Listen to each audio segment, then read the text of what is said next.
निज विभाति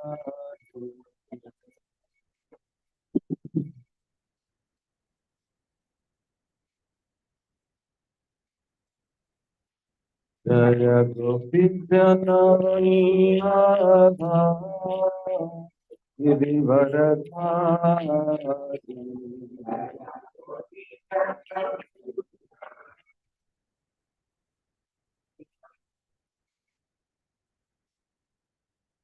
यशोदनन्दना व्रज जनरञ्जन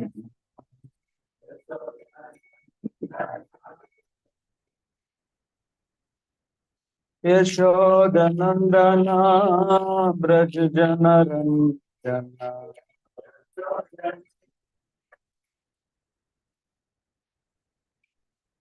यमुना तीरा वनचारी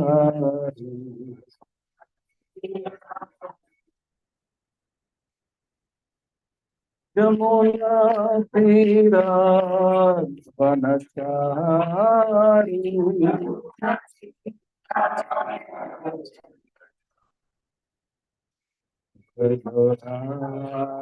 माधव कुंज बिहारी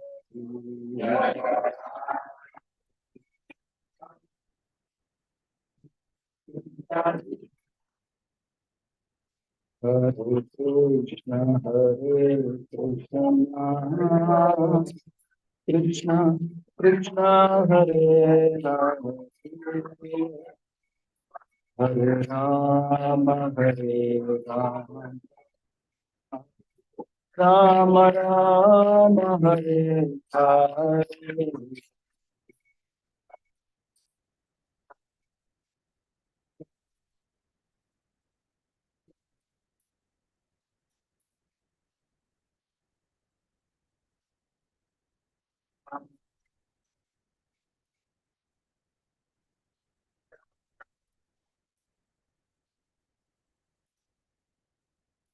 हरे कृष्ण कृष्ण कृष्ण हरे हरे हरे राम राम राम हरे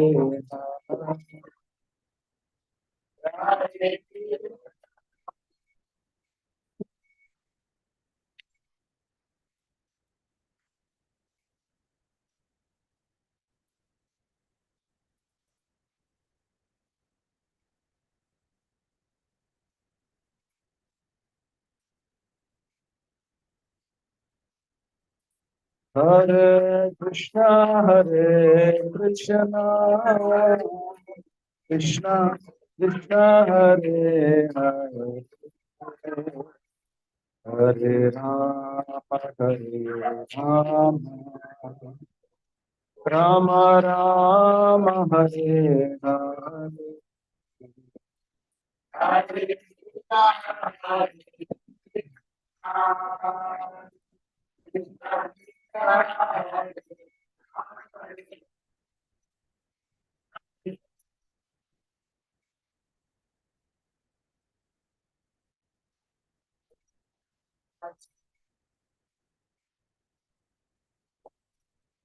गोविंद जय जय गोपाल जय जय राधा रमण गोविंद जय जय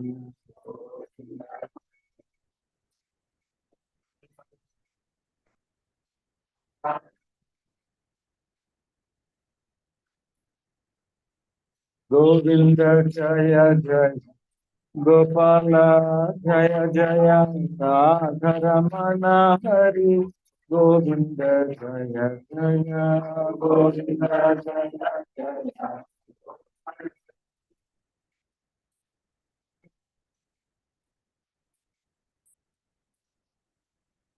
Govind Govind Govind Govind Gopal Gopal Gopal Gopal Govind Govind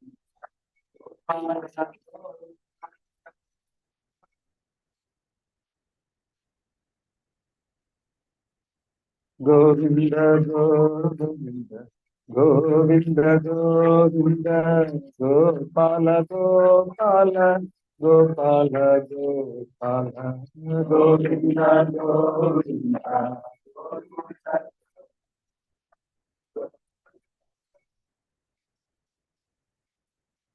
Jaya Radha Madhava Radha Madhava Radha.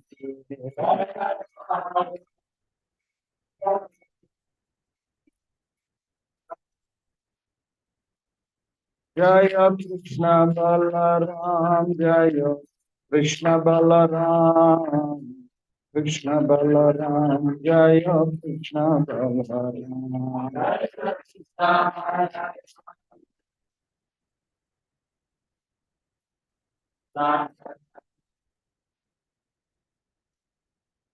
Jaya Vrindavana Dham, Vrindavana Dham, Vrindavana Dham, Jaya Vrindavana.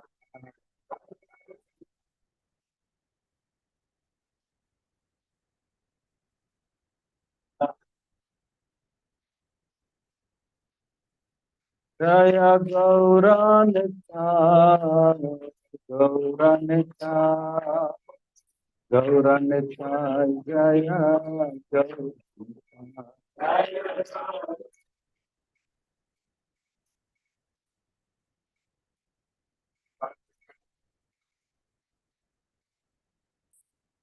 Jaya Jaya Prabhupada, Prabhupada, Prabhupada, Jaya Jaya Prabhupada.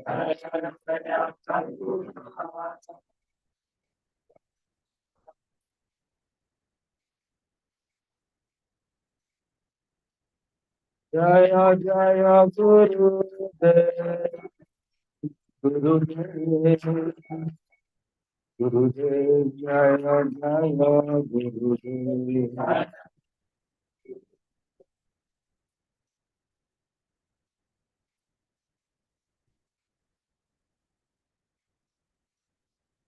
Nithyanand Gaura Hari Bol, Hari Bol, Hari Bol, Nithyanand Gaura Hari Bol.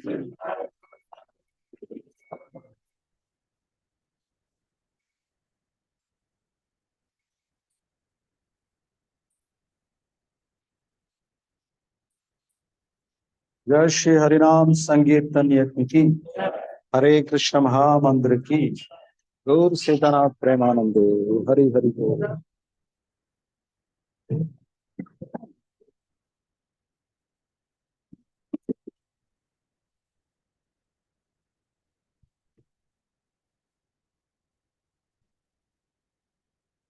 Is that a translation?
Maybe.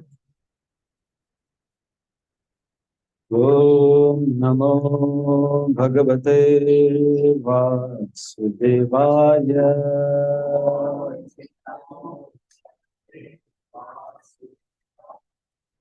Om Namo Bhagavate Vasudevaya.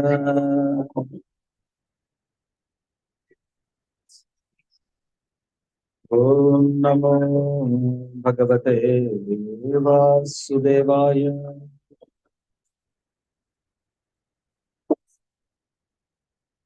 जय श्री प्रभुपाद की जय, गुरु महाराज की जय, हरि ओम तत्सत। हरे कृष्णा। हरे Krishna. So we welcome you all to this seminar, a short session on deity worship.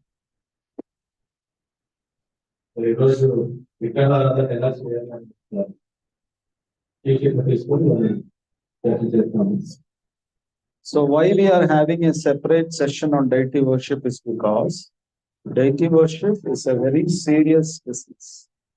When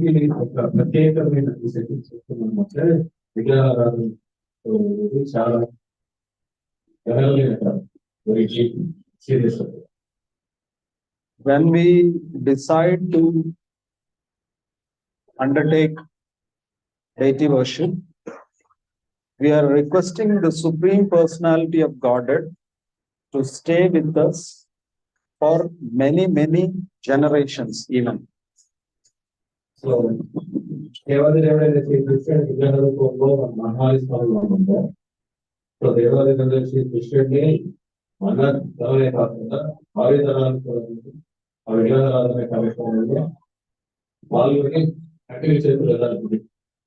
it's not that as long as we are alive, we'll take care. After that, it is pralaya. I don't know. So,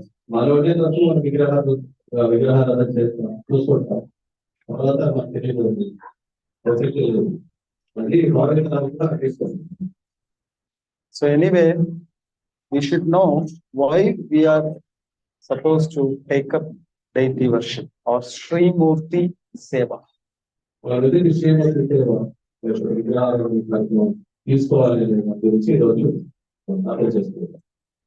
In Bhakti Rasamrita Sindhu, Srila Rupa Goswami is talking about 64 limbs of devotional service. And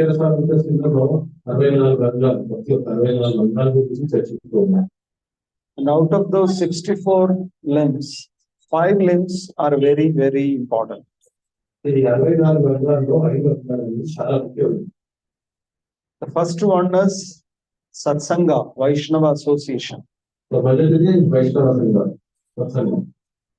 Second one is chanting the holy name. Third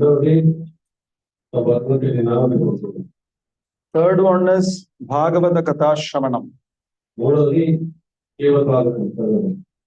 Fourth one is Madhura Vas.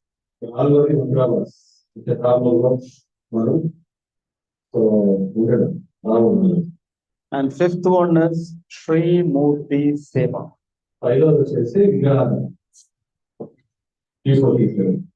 So Rupa Goswami has put Sri Murti Seva or deity worship as one among the 5 most important limbs of devotional service. So you can understand how important is deity worship. So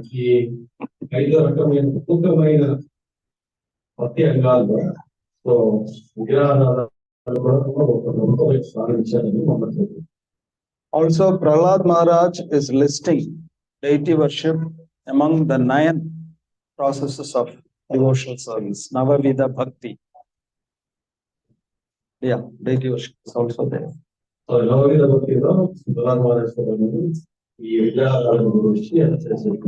So you may wonder, where is deity worship in Navavida Bhakti?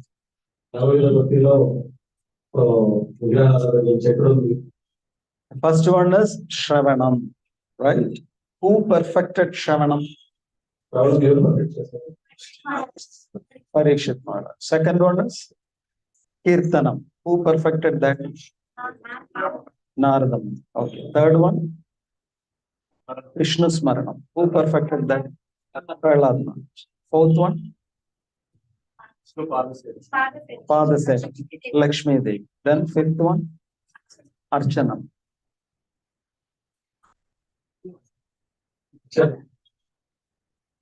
Archanam is Prithu Maharaj.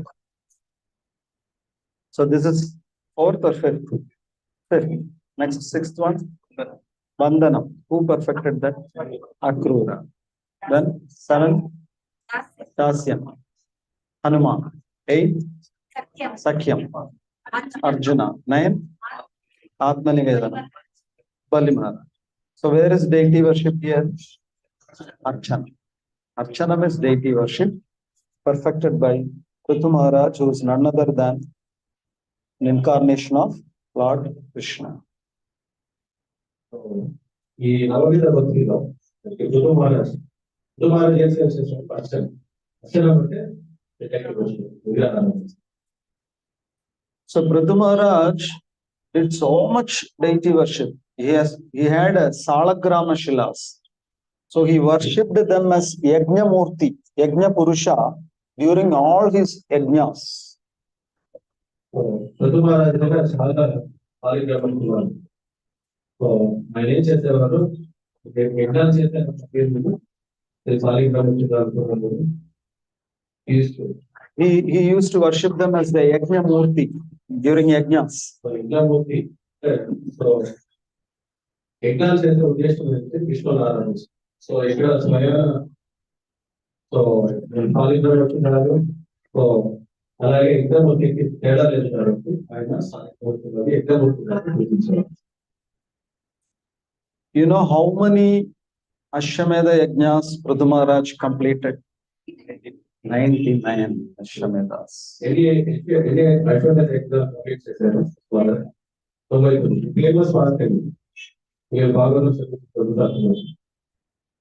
So deity worship is recommended by Prahlad Maharaj also.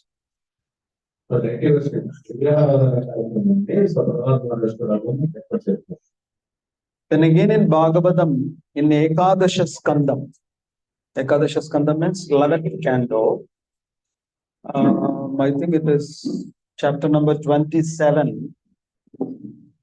In Uddhava Gita, Krishna is explaining about the intricacies of deity worship. So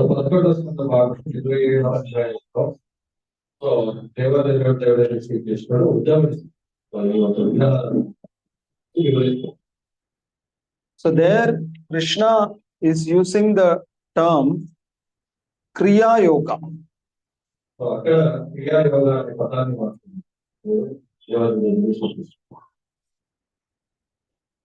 And even the Lord, when he came as incarnations to the earth, he himself worshipped the deities. So దేవుడే స్వయాన్ని వస్తే కూడా ఆయన ఏం చేస్తారు ఇట్లా పాల్గొంటారు. Lord Rama had his own family deity. In fact, Lord Rama appeared because Dasharatha, Kausalya, they prayed to this family deity. So రామచంద్రుల వారు వచ్చినప్పుడు వాళ్ళ ఫ్యామిలీ డైటీ ఉంది. ఆ family deity worship. Do you have family deities at your families? In your families, do you have family deities? Yes. Yeah. So Lord Rama also used to have family deity. And you know who's that deity? Ranganatha Swami. Ranganatha Swami ki jai. So ఎవరు ఆరాధించేవారు రాముడు గారు? So in October, we are going to have darshan of Ranganatha Swami. And Lord Krishna also had personal deities. So కృష్ణుడు కూడా స్వంత విగ్రహాలు. Do you know who is he? It's Lord Guruvayurappa. Jai Shri Guruvayurappanaki. So దేవాదేవుడైన Shri కృష్ణుడు ఎవరు ఆరాధించేవారు? Guruvayurappa. So what happened was, the Lord was worshipping Guruvayurappa, and when he was winding up his earthly pastimes, he handed over the deity worship to Uddhava. So దేవాదేవుడైన Shri కృష్ణుడు తన అర్చన చేసే విగ్రహాన్ని ఉద్ధవించారు. And Uddhava handed over the deity to Brihaspati and Vayudeva. So ఎవరు ఇక్కడ ఋషువులు ఏం చెప్పారు? ఈ యొక్క విగ్రహాన్ని వాయుదేవుడికి And Vayudeva and Brihaspati installed the deity by the banks of a holy pond called Narayana Saras. So ఇక్కడ బృహస్పతి తర్వాత వాయుడు ఏం చెప్తారంటే Narayana And that place actually belonged to Lord Shiva. Lord Shiva is there, known as Mammiyurappan. So అక్కడ అది శివక్షేత్రం. So ఆ శివక్షేత్రంలో ఏం చేస్తారు, గురువాయూరప్పని ప్రతిష్టాపించేస్తారు. So Guru Arappa said, can I stay here for some days, for a few days? And Shiva was so innocent, he said, okay, you can stay. But he never moved from that place. Now he is permanently there and Shiva moved out of that place. So అక్కడ ఏం జరిగిందంటే శివుడు కోరుకున్నాడు, so ఈ క్షేత్రంలో కొద్దిసేపు కాలం ఉంటాను. ఆయన ఒప్పుకున్నారు. దాని తర్వాత గురువాయూరప్ప ప్రతిష్టాపన అయిన తర్వాత మళ్ళీ ఆ చోటుకి కదలేదు. సో అక్కడి నుంచి చూడే కదలేదు. Now Guru Arappan is occupying the main area and poor Shiva is in one corner. ఎలా ఉంది అంటే గురువాయూరప్ప మొత్తం గురువాయూరప్ప క్షేత్రం మొత్తం ఆక్యుపై చేస్తారు. శివుడు ఒక చోట ఉంది. సో మీరు గురువాయూర క్షేత్రానికి వెళ్తే చూడొచ్చు. So visited. So think twice before you invite Lord to your house.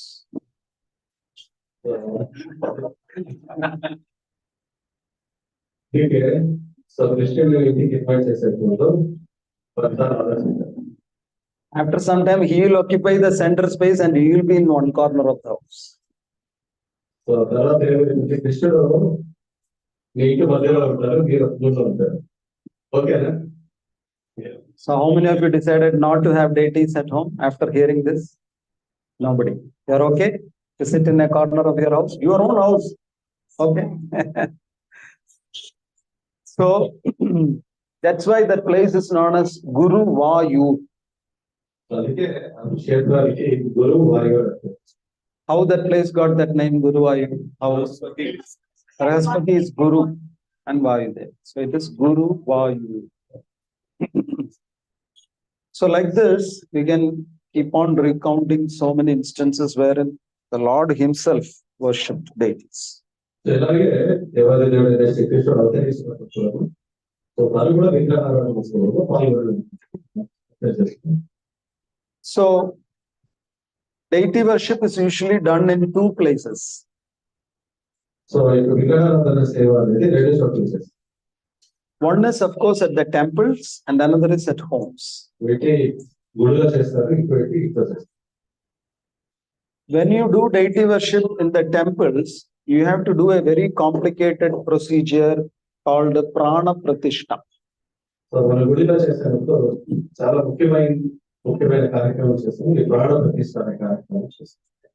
But when we are doing deity worship at home, we don't do prana pratishtha. We welcome the lords. So మనం ప్రాణ ప్రతిష్ఠ చేయకుండా ఇంట్లో చేసినప్పుడు so భగవంతుని ఆహ్వానిస్తాం. That is why it is very important that when you do deity worship, when you start doing the deity worship at home, you should invite all Vaishnavas and request them to welcome the Lord on your behalf to your home. అందుకే విగ్రహారాధన సేవ మనం ఇంట్లో మొదలు పెట్టేయాలి. మంచి వైష్ణవులు పిలిచి వాళ్ళని కోరుకోవాలి, మనకి కృష్ణుడు రావాలి. And after all the Vaishnavas welcome deities on your behalf, you should of course give them prasadam. So వాళ్ళందరూ వచ్చి మీ ఇంట్లో ఇన్వైట్ చేసిన తర్వాత ప్రసాదం పెట్టాలి. So the Lord will descend because so many Vaishnavas are welcoming him. So అప్పుడు కృష్ణుడు కూడా ఆహ్వానాన్ని మన్నించి సమాధికి వస్తారు. Swagatam Krishna Sharanagatam Krishna. So you are welcoming the Lord. So whom should you welcome to your home? What kind of deity? Actually, Prabhupada has given us two gods. One god is known as the dancing god and another god is known as the eating god. So Prabhupada ద్వారా మనకి రెండు రకమైన deities అంటే విగ్రహాన్ని ఇచ్చారు. ఒకరు వచ్చేసి నర్తనం చేసే భగవంతుడు, ఇంకొకరు ప్రసాదం స్వీకరించే. And we are so fortunate that at Medhalli we have both these gods with us. ఇక్కడ వేరే స్థితిలో ఇద్దరు ఉన్నారు. So who is the dancing god? Gaurnitai. And who is the eating god? Jagannath Baldeshwara ki jai. So usually Prabhupada recommends that at homes for grahasthas, it's better that we have either Gaurnitai or Jagannath. So Prabhupada ఏం చెప్తారంటే ఒక ఇంట్లో గౌరవితాలు లేకపోతే విగ్రహాలు చేసుకున్నారు. So why these deities are recommended? Because they are very merciful and they don't usually take offenses. So ఎందుకంటే వాళ్ళు చాలా దయామయులు. సో మంచిగా పొరపాట్లు చేస్తారు సరిగా తీసుకోరు. Because if you study Agama Shastras, they are mentioning around 32 offenses in deity worship. ఆగమ శాస్త్రాలు చూస్తే 38 అపరాధాలు. సో విగ్రహారాధన సేవలు చేసే పొరపాటు దాని గురించి వివరిస్తుంది.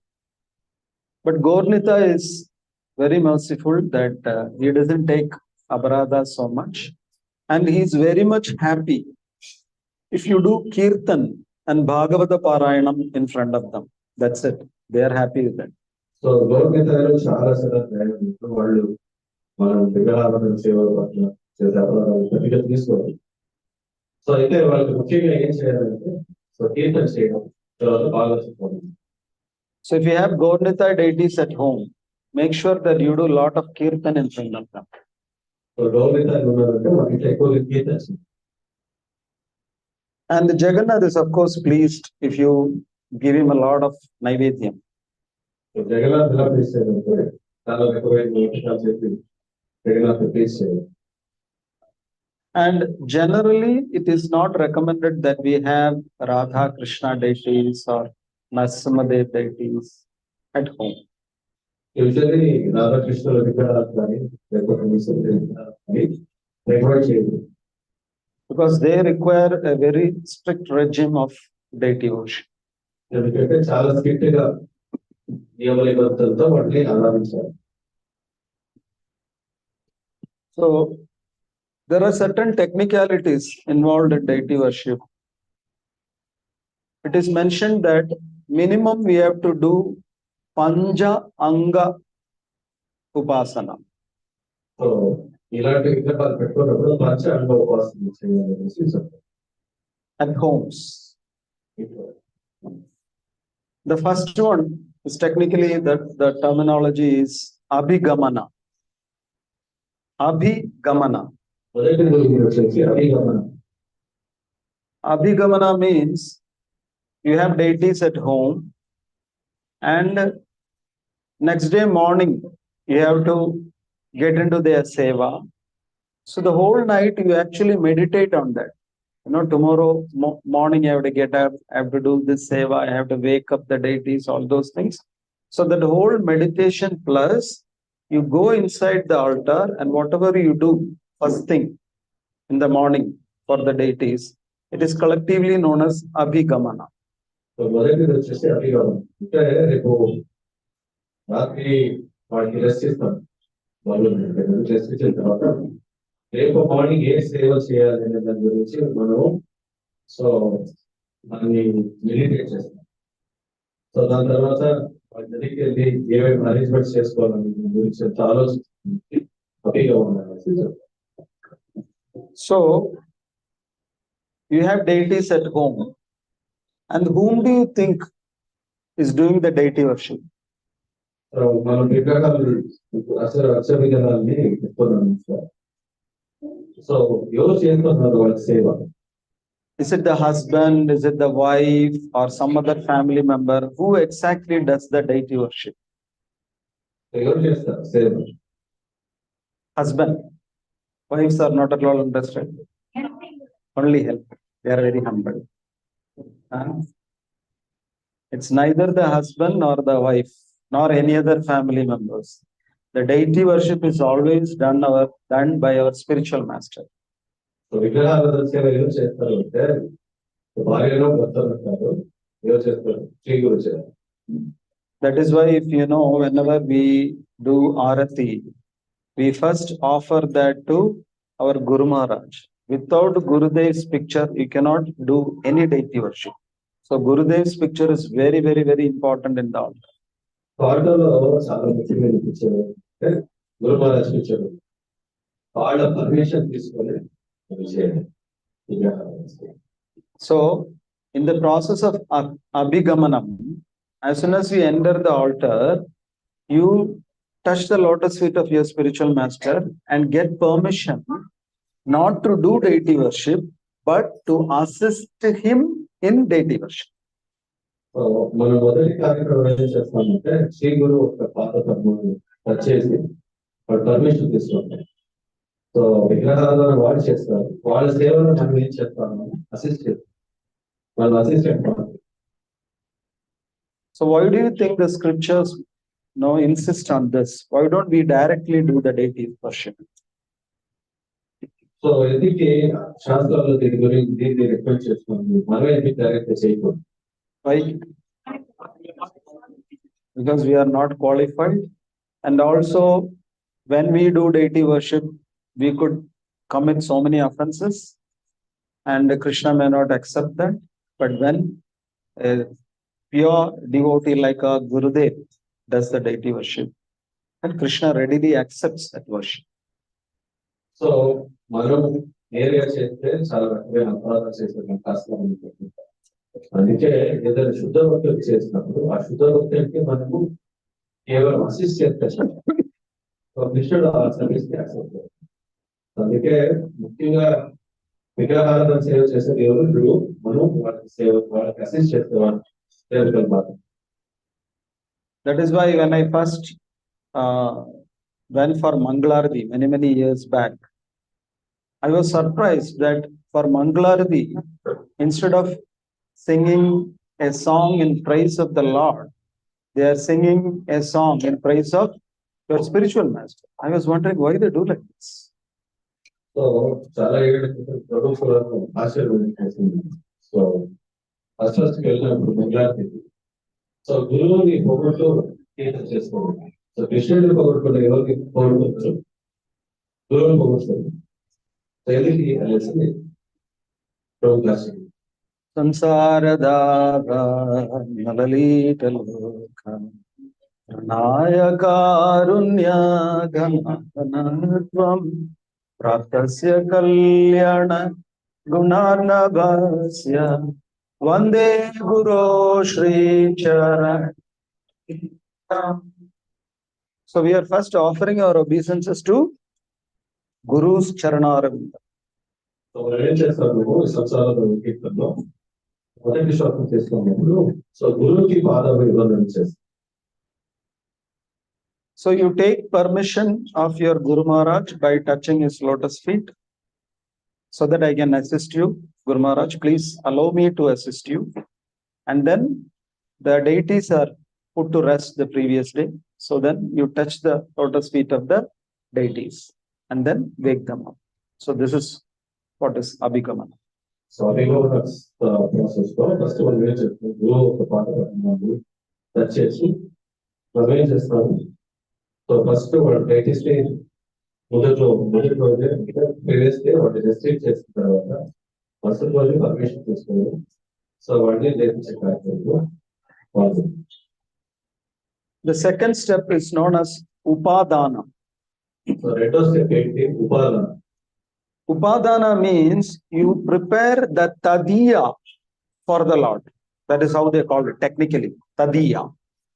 సో ఉపాదాన కార్యక్రమంలో సో భగవంతునికి కావాల్సిన వేరే సేవలు కావాల్సిన వేరే పరికరాన్ని మనం అసిస్ట్ చేస్తాం. Tadiya means the paraphernalia which are required to worship the Lord. So తదియా అంటే భగవంతుని సేవలో మనము నిమగ్నం చేయడానికి కావాల్సిన వేరే వస్తువు అది రెడీ చేసుకోండి. That is why sometimes they say Tadi Aradhanam. In Sri Vaishnava Sampradaya, they say like that, Tadi Aradhanam.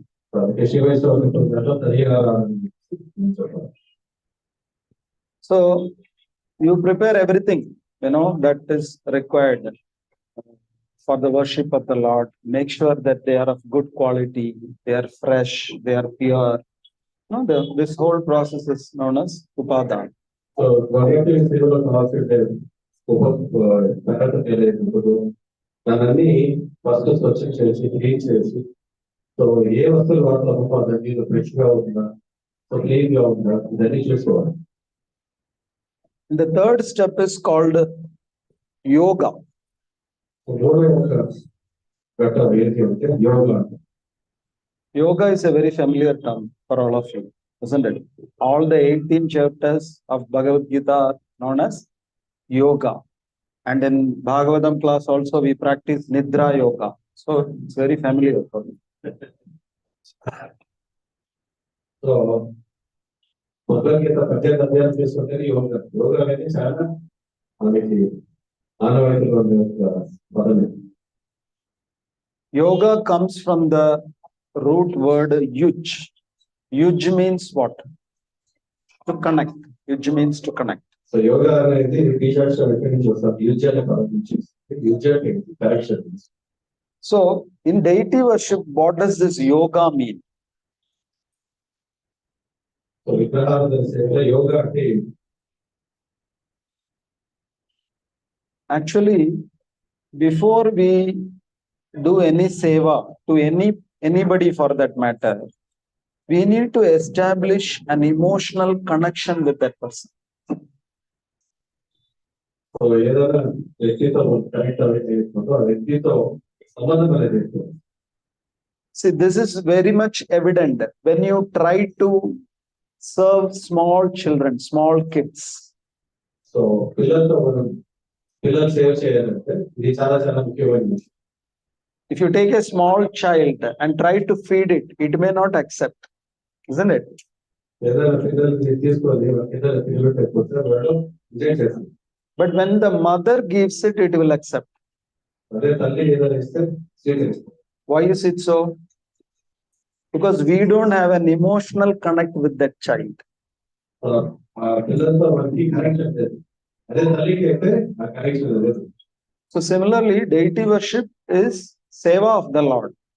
So before we start doing the seva of the Lord, we should establish an emotional connect with the Lord. అలాగే భగవంతుని సేవ చేసే ముందు మన భగవంతునితో ఆ సంబంధం అనేది నిర్మించుకోవాలి.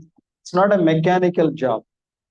ఏదో మెకానికల్ గా సో మన మనసుని మన బుద్ధిని లేకుండా ఏదో ఒక పద్ధతిగా చేయాలి అనే విధంగా చేయకుండా భగవంతునితో సంబంధం అనేది ఏర్పరచుకోవాలి. So you got to prepare your mind, your consciousness before you get into that. It's a transcendental arena. It's not easy to enter that space. You may physically enter, but you will not be allowed entry if your consciousness is not well prepared. So మన మనసు మన చైతన్యాన్ని ఆ రకంగా మనం ఏర్పాటు చేసుకోవాలి. So లేకపోతే భగవంతుని ఆ ఒక సీక్రెట్ స్పేస్ ఏదుందో స్పేస్ పెట్టాలి. సో ఏదో మనం మన శరీరంతో ఎంటర్ అవ్వచ్చు, ఫిజికల్ గా ఎంటర్ అవ్వచ్చు, అయితే చైతన్యం అనేది చైతన్యంతో ఎంటర్ కాదు. That is why if in Kerala temples, if you have ever observed, they will first ring the bell before they call that person male Shandi, the pujari or the chief priest in Kerala is known as male Shandi. So before he enters the Garbhagriha, he is supposed to ring the bell. Now why we are supposed to ring the bell? We are asking permission. No, you cannot simply go and say, okay, I am there to serve you.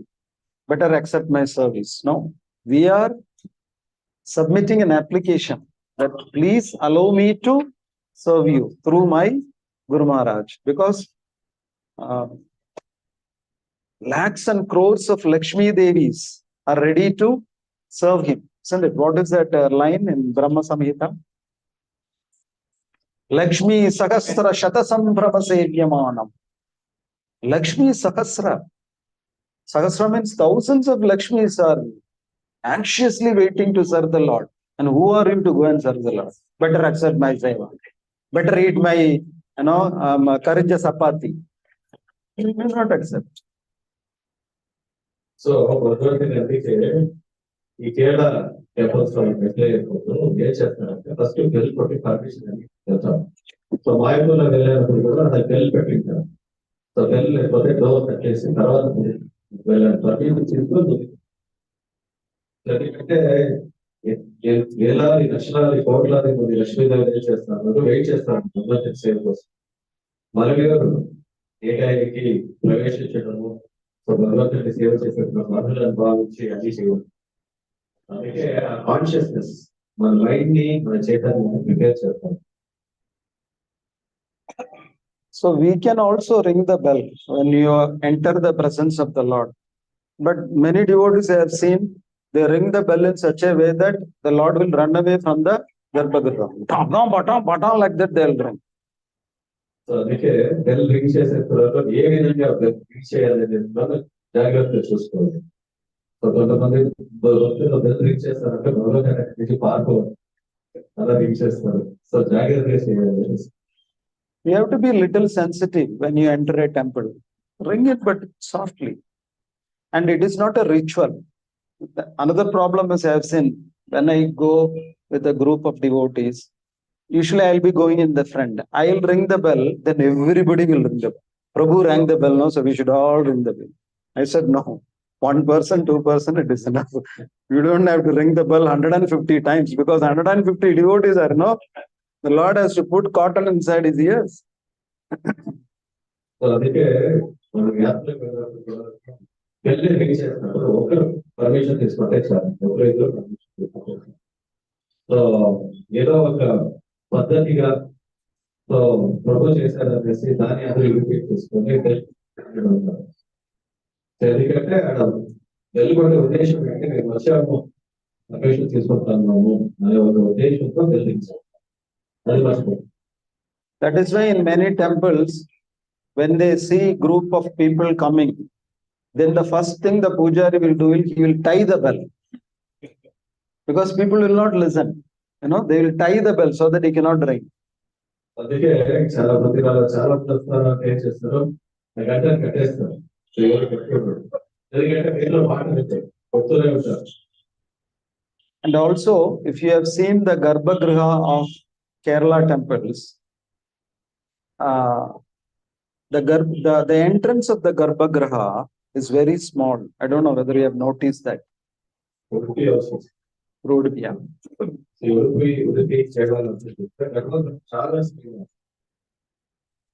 The temple is so huge. The main entrance is so huge. But the Garbhagriha entrance is very small. Why? You have to bow and then enter. So మందిరం చాలా పెద్దగా ఉంటుంది, ప్రాంగణం చాలా విశాలంగా ఉంటుంది, మనం enter చేసే గేట్ పెద్దగా ఉంటుంది. అయితే దేవుడి సన్నిధానికి వచ్చేటప్పుడు చాలా చిన్నగా ఉంటుంది. ఎందుకంటే మన వినమ్ర భావంతో తల నుంచి బాగుంటుంది. Because sometimes if you see, the pujaris are given a lot of respect in the temple. చాలా సార్లు చూసినప్పుడు పూజారికి ఎక్కువగా గౌరవించడం అనేది చూస్తాం. And many people go to the pujaris and ask for blessings. They will ask him to do pujas, archanas on their behalf, isn't it? So there is every chance that you become proud. I am the most important person in the temple. I control even the deities. So చాలా సార్లు పూజ అర్చన వ్యక్తి చేసే పూజారికి పూజారి వచ్చి చాలా మంది so మా తరఫున భగవంతుని వేడుకోండి, సో వాటి యొక్క కార్యక్రమం చేస్తుంటారు, యొక్క ఎంజాయ్ చేస్తుంటారు ఇలా. సో చాలా మంది అప్రోచ్ అవుతుంది. సో కొన్నిసార్లు ఆ పూజ చేసే పూజారి కూడా ఒక భావన వస్తుంది. సో ఈ గర్భంలో దేవుడు కూడా నా దీంట్లో, సో నేను సేవ చేయకపోతే ఆ విగ్రహాలు చూస్తాను వాళ్ళు. సో లేకపోతే సో ఈ భక్తులు కానీ దేవుడు కానీ అందరూ నా దీంట్లో భావన వచ్చేస్తుంది. So if you want to hold your head high and enter, you will hear tongue one sound. What is the sound? Your head will hit the wall, that's all. So అప్పుడు ఏమంటే మన వెళ్ళి పైన తల పైన పెట్టుకొని గర్భగృహం ప్రవేశించామంటే ఏమవుతుంది, అలా కూడా బాధపడతాం. అందుకే ఆ వినమ్ర భావం ఎప్పుడు ఉండాలి భగవంతుడి సన్నిధానం వెళ్తున్నాము అంటే అనే భావన ఎప్పుడో మనసులో ఉండదు. ఆ భావన ఎప్పుడో కలగాలనేసి సో ఇలాంటి ఒక అరేంజ్మెంట్ చేస్తాం. So when we do nice seva, Krishna will give us more opportunities for seva. But then we have to be very careful that we are not proud. Krishna doesn't like pride. Even he doesn't like pride even with the gopis. So మనకి సేవ చేస్తూ ఉంటే కృష్ణుడిగా ఎక్కువ సేవలు ఇస్తారు. ఆ సేవ ఇచ్చినప్పుడు మనలో ఒక రకమైన అహం పెరుగుతుంది. సో కృష్ణుడు అన్ని ఒప్పుకుంటారు, సేవలన్నీ తీసుకుంటారు. అంటే ఈ అహంని మనం ఒప్పుకోవాలి. సో చాలా ఉన్నతమైన సేవకులైన గోపికా స్త్రీలు కూడా గోపికా స్త్రీలు అహం వస్తాయి. కృష్ణుడు ఒప్పుకోవాలి. Gopis also became proud, no? Then how did Krishna punish them? He just disappeared from the rasa dance. So he doesn't tolerate pride. అంత ఉన్నతమైన గోపికా స్త్రీలలో ఎక్కడో ఒక చిన్న పాటు ఈ అహం అనేది వచ్చినప్పుడు ఏం చేస్తున్నాడు కృష్ణుడు. సో కృష్ణుడు ఎప్పుడు ఒప్పుకోడు, అహంభావం కృష్ణుడు ఒప్పుకోడు. In the case of gopis, he disappeared. But in the case of us, he will not even appear. First he has to appear only, then only he can disappear. So గోపికా స్త్రీల విషయంలో కృష్ణుడు అదృశ్యమయ్యాడు. మన విషయంలో కృష్ణుడు ఏం చేస్తాడు, ప్రకటమైతే అయిన తర్వాత అదృశ్యమవుతుంది. So you will ring the bell for 20 years and nothing will happen. So మరి 20 ఏళ్ల పాటు గంట ఆడిస్తూ ఉండొచ్చు, అయితే కృష్ణుడు మాత్రం ఒప్పుకోడు. So that is yoga. It's all a very vast topic. But anyway, yoga means you connect, you establish an emotional, humble connect with the Supreme Lord. So అందుకే విగ్రహారాధన సేవలో మన చైతన్యాన్ని తేవడం, సో మన మనసుని తేవడం, మన చైతన్యం తేవడం అనేది చాలా ముఖ్యం. లేకపోతే ఇదన్నీ మనం చేసే భగవద్గీత సేవ చేసే సేవ విధి విధానాల్లో యాంత్రికంగా జరిగిపోవచ్చు. సో దాని నుంచి ఏదే ఫలితం ఉండదు, ఎవరి ఫలితం అనేది ఉండదు. ఎన్ని సంవత్సరాలు చేసే కూడా ఫలితం ఉండదు. So how many steps we discussed? 2 or 3? 3. Which was the first one? Abhigamana. Second one? Third one? The fourth one is called Ijya. నాలుగో స్టేజ్ వచ్చేసి ఇజ్యా. Ijya means you already collected all the tadiya, paraphernalia for the Lord. Now you actually offer it to the Lord. You do abhishekam, you do arati, all those things. When you do, it becomes Ijya. ఎప్పుడైతే ఈ భగవంతుని కావాల్సిన సేవ పరికరాన్ని తీసుకున్న తర్వాత భగవంతుని సేవ మొదలు పెడతామో అది ఒక పరికరంతో దాన్ని ఇజ్యా. And of course, there is again a lot to speak about Ijya also. Anyway, since we don't have so much time, we'll go to the next one. That is called Swadhyaya. ఐదోది వచ్చేసి స్వాధ్యాయ. This is quite perplexing. How is Swadhyaya connected to deity worship? Swadhyaya means studying the scriptures. But what has this to do with deity worship? So స్వాధ్యాయ అంటే ఏం చేస్తుంది, శాస్త్ర చదువు. So దీనికి భగవంతుడి సంబంధం ఏంటి?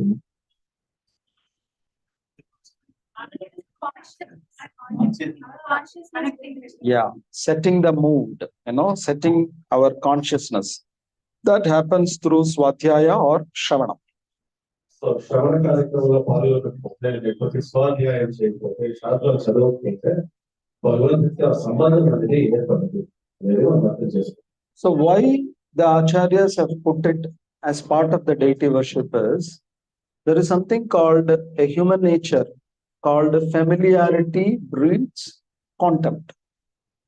సో ఏమైతుందంటే స్వాభావికంగా సో ఏదే ఒక విషయంతో చాలా పరిచయం కలిగిందంటే దాని పట్ల సంసారం పొందలేదు.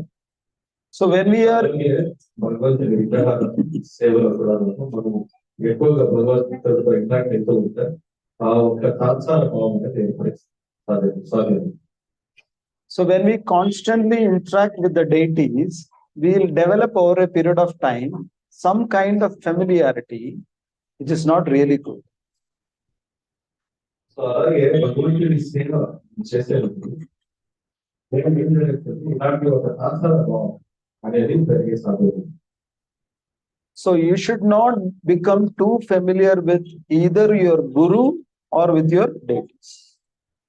అలాగే గురువుతో కానీ లేకపోతే సో విగ్రహాలు అంటే దేవుడు కానీ చాలా ప్రత్యేకత తీసుకోవాలి. That is why once Srila Prabhupada was served by one of his assistants, and Prabhupada wanted some fulkas for his breakfast. So ఒకసారి ఇలా ప్రభుత్వం వాళ్ళు ఏం చేశారు, ఈ వాళ్ళ సర్వే చెప్పారు ఈ ఫుల్కాస్ అంటే చపాతీ లాగా ఉంటుంది, అది అగ్గి తీసుకుంది. సో దానికి చేసి తీసుకోవాలి. So Prabhupada won't accept the fulkas that we make in Medahalli.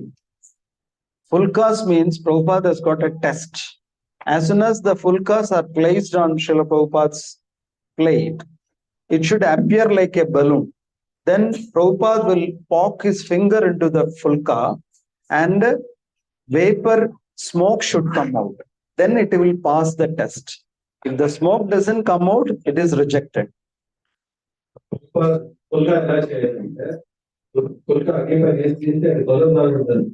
ప్రభుత్వాలు ఏం చేస్తారు, దాన్ని పొడిచిన తర్వాత దాని నుంచి స్మోక్ రావాలి, అప్పుడు perfect.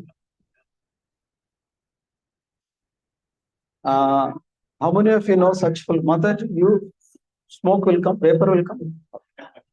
Correct? So Prabhupada will reject. So what this person has to do is to run to the kitchen and again make a perfect fulka. So ప్రభుత్వాలు రిజెక్ట్ చేస్తే మళ్ళీ పోయి వాటిని చేసుకొని మళ్ళీ రావాలి.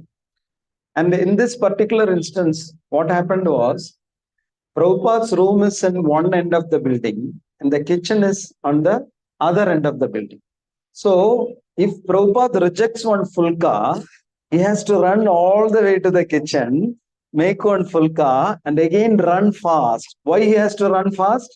If he is slow, it will go down. And when Prabhupada pokes his finger, the vapor will not come. So he has to run like anything and put it on Srila Prabhupada's plate. So kitchen చూసుకోండి, దాని తర్వాత ప్రభుత్వ room ఉంటుంది. So పద్ధతి ఏం చేయాలి, correct గా ఫుల్కా చేసి ఆన్ టైం తీసుకున్నప్పుడు ఏమైతే అది. And Prabhupada will eat very fast. And then if he is becoming late, Prabhupada will give him a tough look. Why are you late? Like that. This poor fellow is running back and forth. So అలా భక్తులు ఆ కాళ్ళ నుంచి ఈ కాళ్ళకి, ఈ కాళ్ళ నుంచి ఆ కాళ్ళకి తిరిగేది మొదలు పెట్టాడు. So there is, on top of that, there is another rule. The scriptures say that whenever you enter the presence of your spiritual master, you should pay your dandavat pranams. So ఎప్పుడైతే గురువు ఒక సన్నిధానం పెడతామో అప్పుడు ఏం చేయాలి, ఓబిసెస్. The scriptures also have another rule. Whenever you leave the presence of the spiritual master, you have to again offer your dandavat pranams. So మొదటి enter అయినప్పుడు ఒకసారి అంటే మొదలైనప్పుడు ప్లేస్ వెళ్ళినప్పుడు. So that means if the servant has to serve one fulka, how many times he should offer pranams? 2 times, while entering and while leaving. Servant ప్రతిసారి ప్రభుపాద వెళ్ళినప్పుడు ఏం చేయండి, రెండేసారి ప్రణామం చేయాలి. ప్రభుపాద చూసినప్పుడు మొదలైనప్పుడు place. So think of his flight. He's already struggling with this fulka. On top of that, he has to offer 2 times pranams. So ఇది rule. So ఎప్పుడైతే గురువు సన్నిధానం వెళ్తామో అప్పుడు ప్రణామం చేయాలి. ఫస్ట్ ఎంటర్ అయినప్పుడు, ఎగ్జిట్ అయినప్పుడు కూడా ప్రణామం. So he was gasping, after 2-3 fulkas, he was gasping. So what he did, when he came with the 4th fulka, he did not offer pranams when he was leaving Srila Prabhupada's room. So ఈ 4వ ఫుల్కా చేసినప్పుడు ఏం చేశారు, so Prabhupada room మొదలైన ముందు ప్రణామం చేయాలి. And Prabhupada called him back. Come here. why you didn't offer pranams when you leave the room? And he So, made him offer pranams. So, Prabhupada పిలిచి చెప్పారు ఏదో ప్రణామం మాత్రం చేయలేదు. How cruel is Prabhupada, isn't it? Is Prabhupada very cruel? Isn't he very cruel? What do you think? Prabhupada చాలా కఠినంగా ఉన్నారు కదా. What do you think?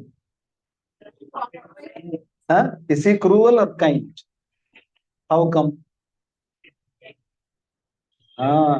Because he wants to make sure that this particular disciple doesn't become too familiar with the spiritual master. That is not good for his spiritual life. So he's so kind that he's insisting that he should offer his pranams. Externally, it will look like cruelty, but actually he's kind. Otherwise, he wouldn't have, he wouldn't have least bothered. Whether whatever happens to his spiritual life, I don't mind. I want my full cost. He could have thought like that. But he's very much kind that he insisted this. So Prabhupada వాళ్ళు చాలా కఠినంగా ఉన్నట్టు అనిపిస్తుంది. అయితే ప్రభుపాద చాలా దయ చూపిస్తున్నారు ఆ భక్తులపై. ఎందుకంటే సో గురువు పట్ల ఒక సహజమైన భావం ఏర్పడుతుంది. సో గురువుని చాలా సీరియస్ గా తీసుకోవాలనే భావం ఎప్పుడు ఉన్నారు. సో అందుకే ఆ భక్తులు చాలా ట్రై చేస్తుంది. సో ప్రభుపాద ఆ పుల్కాటి ఒక విషయంలో కాంప్రమైజ్ అయింది.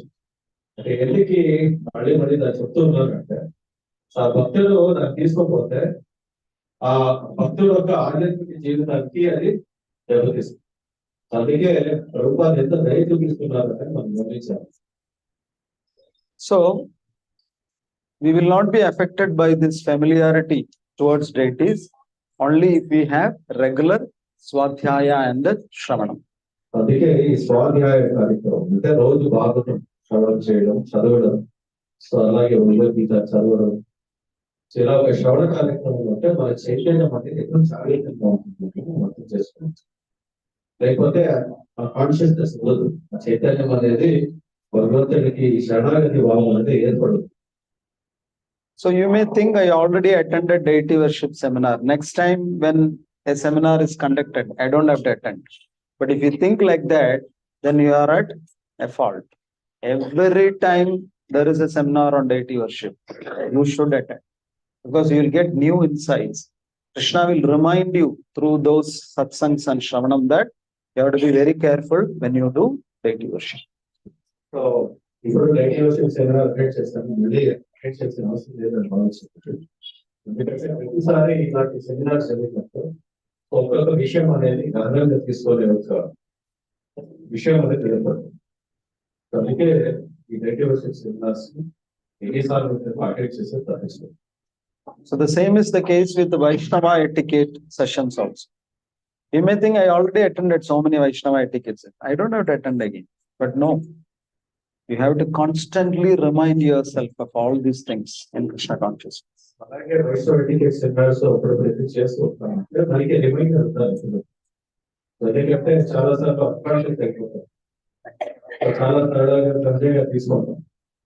సో ఇవన్నీ మనకి జాగ్రత్త చేస్తూ ఉంటుంది. మన చైతన్యం జాగ్రత్త చేయడానికి నాకు ఒక సిగ్నల్స్ అన్ని చాలా ముఖ్యం. So it's not like our academic behavior, wherein if the day we pass the 10th standard, we throw all our books away. We never refer back our textbooks. How many of you refer back your 10th standard textbooks? Never. Even when we are studying, we are not properly referring. Then how will we refer now? So we feel so much relief. We throw them away. But Krishna consciousness is not like that. You have to constantly revisit the same old concepts again and again and again. So మన academic స్టడీలో ఖచ్చితంగా చూసి ఎవరు మళ్ళీ చూడు కదా. ఒకసారి 10th అయిపోయిందంటే ఒకసారి పర్యాడు మళ్ళీ జీవితంలో చూసే ప్రసక్తే లేదు. అయితే ఆధ్యాత్మిక విషయాలకు వచ్చినప్పుడు సో మళ్ళీ మనకి కాన్సెప్ట్ రిమైండర్ మళ్ళీ చూసుకోవాలి, మళ్ళీ జాగ్రత్త పడాలి, మళ్ళీ జాగ్రత్తగా చేయాలి. సో ఇలాంటి ఒక విషయాలు మనకి గుర్తు చేసుకోవడానికి ఇలాంటి ఒక సెమినార్స్, ఇలాంటి ఒక వర్క్ షాప్స్ చాలా important. Time? Do you have time? Time ఉందా అందరికి? It's a very vast subject. I can keep on talking like this. Do you have time? Oh, so everything depends on Prashad. Okay. So there are two important things that you have to keep in mind in deity worship. One is Shuddhi and another is punctuality. So, deity worship lo రెండు important aspects of this. ఒకటి cleanliness, శుద్ధి. So, ఇంకోటి punctuality and signature. That is why even in the Western world, they have this very famous proverb: cleanliness is next to godliness. అందుకే ఈ శుద్ధి maintain చేయడం అనేది చాలా చాలా ముఖ్యమైన. సో డైటీ వర్షిప్ చేసేటప్పుడు ప్రతి చాలా క్లీన్ నీట్ గా. So in Agama Shastras, they are talking about 6 Shuddhis. It is known as Shad Shuddhis. So ఆగమ శాస్త్రంలో 6 రకాలైన శుద్ధుల గురించి వివరిస్తారు. The first Shuddhi is called Sthala Shuddhi. So మొదటి శుద్ధి వచ్చేసి స్థల శుద్ధి. So Sthala Shuddhi means the place where you worship the Lord. That is called Sthala. That should be very pure. The space, the physical space, it should be pure. So మనం deity worship చేసే place ఉంది కదా, చోటు ఉంది కదా, అది చాలా శుద్ధంగా ఉండాలి. అది స్థల శుద్ధి. That is why, like, if you have offered Pinda Pradhana and all, Pinda Pradhana is basically offering Pinda to the forefathers, Pitras. So there, if you have keenly watched, it is mentioned in the Garuda Purana, the Prayashchitta Kanda, that Pinda should be always offered to the earth, should be placed on the earth. But nowadays they don't understand this. They are offering the Pinda on a leaf. That will not be accepted by the Pitrkal. So పిండ ప్రదానం చేసేటప్పుడు actually నేలపై చేయాలి. So ఇప్పుడు ఏం చేస్తానంటే పిండ ప్రదానం చేస్తారు, ఆకుపై చేయడం అనేది చేస్తాను. అలా ఆకుపై చేస్తే పితృదేవులు దాన్ని స్వీకరించారు. So here what is the practice? Do they offer it on a leaf or on the ground, on bhumi? Plates. Bhumi dattena pinda. That is a rule for that. Pinda should be given onto the earth. But you cannot put it directly on the earth. Garuda Purana states that you should first do Sthala Shuddhi. So Garuda Puranam ఏం చెప్తుందంటే first స్థల శుద్ధి చేయాలి, దాని తర్వాత ఈ పిండ ప్రదానం. So that's why you are supposed to place darbha grass on the bhumi, and then you place your pinda on top of that darbha grass. So first ఏం చేస్తారు, దర్భ దాని తర్వాత పిండ. Darbha purifies and it also neutralizes any negativities. So దర్భ స్థలాన్ని శుద్ధి చేస్తుంది, దాని తర్వాత ఏదైనా నెగిటివ్ ఎనర్జీ ఉంటే దాన్ని. That is why during Grahana times, if you have some food left in the kitchen, you are supposed to place darbha grass on the food.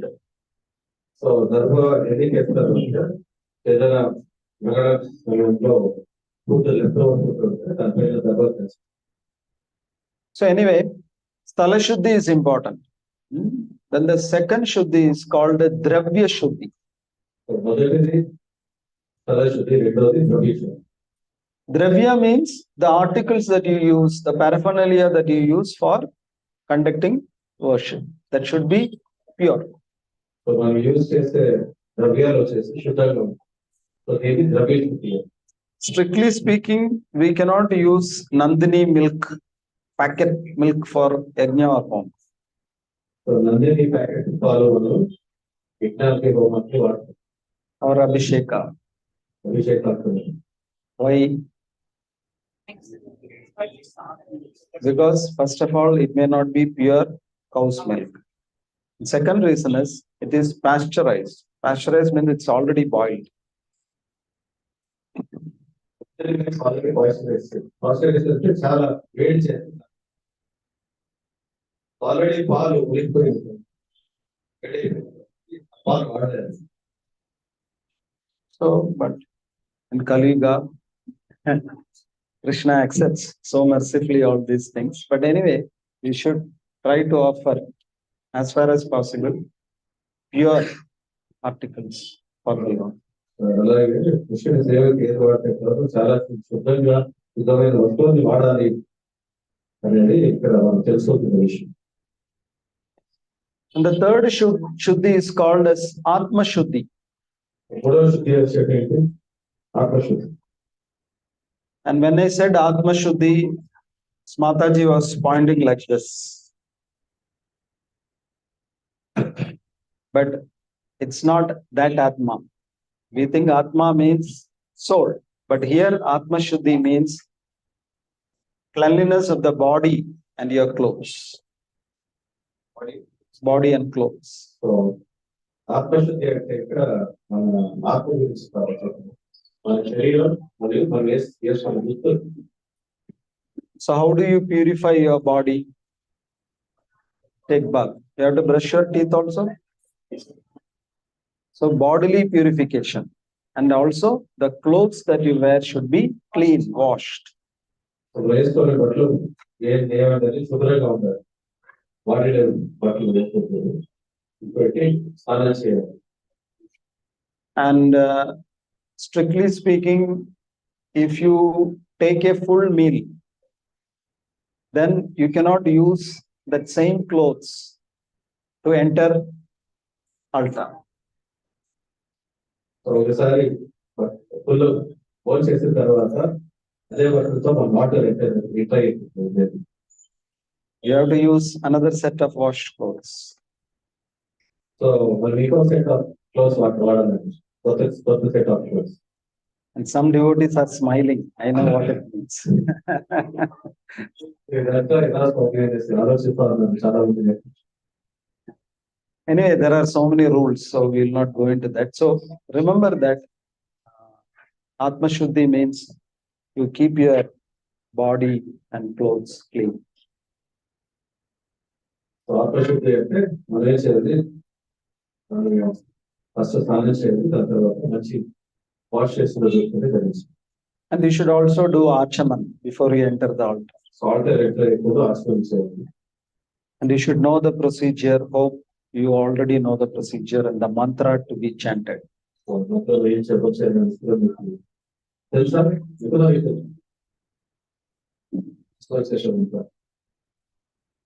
If you don't know, you should learn. Okay, that is also important. So we were talking about Shuddhi, right? How many Shuddhis we talked till now? Which are they? Sthala Shuddhi, Dravya Shuddhi, Atma Shuddhi, and the next one, the fourth one is Chitta Shuddhi. Chitta Shuddhi means you keep your mind. Chitta means mind pure.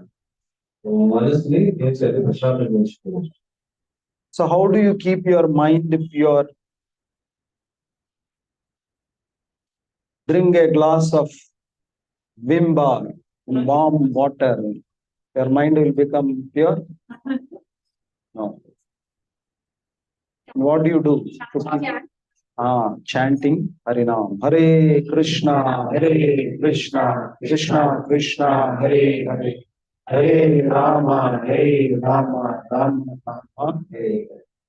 And also, you have to make sure that you don't have any negative emotions in your heart when you are entering the altar or doing deity worship. So,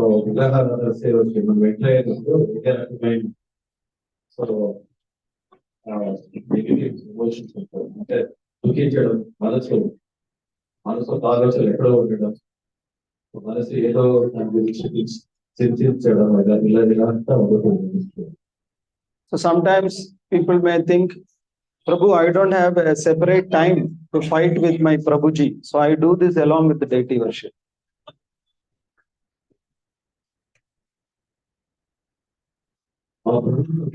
దానికి అందుకే విగ్రహాలను చేసేదాంతో పాటు గొడవపడుతూ చూస్తారు. He'll do Arati and meanwhile the fight will go on, verbal fight. ఒక ఆర్తి చేస్తుంటా వీళ్ళు ఒక గొడవపడుతూ అలాంటి పనులు జరగకూడదు. It's not a joke, I have seen it personally. So ఇవన్నీ జరగకూడదే మనకి అందరికీ అనుభవం ఉంటుంది అనిపిస్తుంది. So that is Chitta Shuddhi. అది చిత్తశుద్ధి. So that is the fourth one, right? Yeah.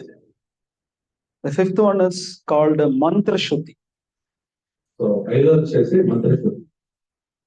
Mantra Shuddhi means we are supposed to chant certain mantras for deity worship, and we make sure that we chant it properly with proper pronunciation, and also we also know the meaning of the mantras we chant.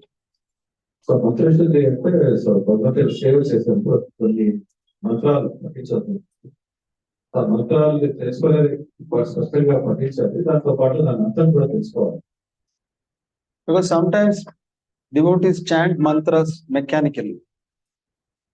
ఒకసారి మంత్రాలు ఏం చేస్తాము, so కేవలం యాంత్రికంగా మంత్రాలు పఠనం చేస్తాము. Once I was seeing, I went for a program, for a public program, and a boy was sitting near me, was enthusiastically taking part in the kirtan. ఎక్కడో ప్రోగ్రామ్ చేసినప్పుడు ఒక అబ్బాయి చాలా ఉత్సాహంగా కీర్తనలో పాల్గొన్నాడు. So when I was chanting Nithya Gaura Hari Bol, Hari Bol, this boy was also accompanying, but I think I heard something different. So నితాయిగా ప్రభు పాడతా ఉంటే అబ్బాయి కూడా పాడతా ఉంటాడు, వేరే ఏదో వినాలి. So I listened carefully and he was chanting Nithya Gaura Ayyo Bol, Ayyo Bol, Ayyo Bol, Ayyo Bol. Nicely he was singing, but instead of Hari, he was saying Ayyo.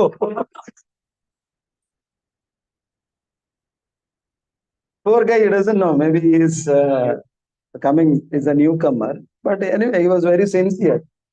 So we also should be very careful when we chant the mantras. We know the pronunciation, we know the meaning. అందుకే మంత్రాలు జపం చేసినప్పుడు పఠనం చేసినప్పుడు దాని అర్థం కూడా మనకు తెలియాలి. ఏం పఠనం చేస్తాము, ఏం చెప్తాము. So that is the fifth one, right? So sixth one, that is we are talking about Shad Shuddhis. No, Shad means six. The sixth one is Murti Shuddhi. ఎందుకంటే ఎవరో వచ్చేసి మూర్తి శుద్ధి. Murti means, of course, the deity. We have to keep the deities very clean. So విగ్రహాన్ని కూడా చాలా శుద్ధంగా ఉంచాలి. Cleaning the deity means regularly doing abhishekam, wiping the deities. Sometimes the deities may lose their luster. So I don't know. Here, what do you use? Lemon? Gopi Chandan. So whatever is required, you do that. And also you have to be careful. You cannot use too much of lemon, then it may also damage the deities in due course of time. So you have to be, you should know how to keep the deities clean. So విగ్రహాన్ని శుద్ధంగా ఉంచుకోవాలంటే నేర్చుకోవాలి. So చాలా level వాడాలి.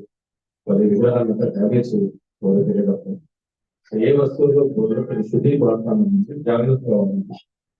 So ఇవన్నీ చాలా జాగ్రత్తగా గమనించుకోవాలి విగ్రహాలను చూస్తున్నాను.